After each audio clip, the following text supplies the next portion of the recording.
kaç kere sustum. Aşkı göz yapanlara varamadım, sual edip derdini soranlara minnet yüklüyorum.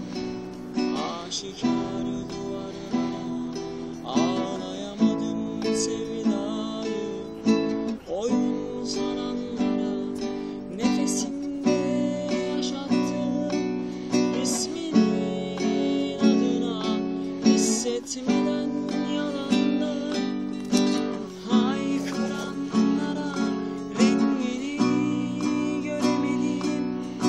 Son bakışlarda kokuna sarıldı gitti, şimdi rüzgarlarda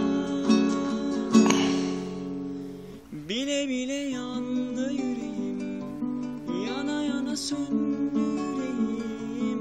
Benim sonum sen değil, unutamadım seni.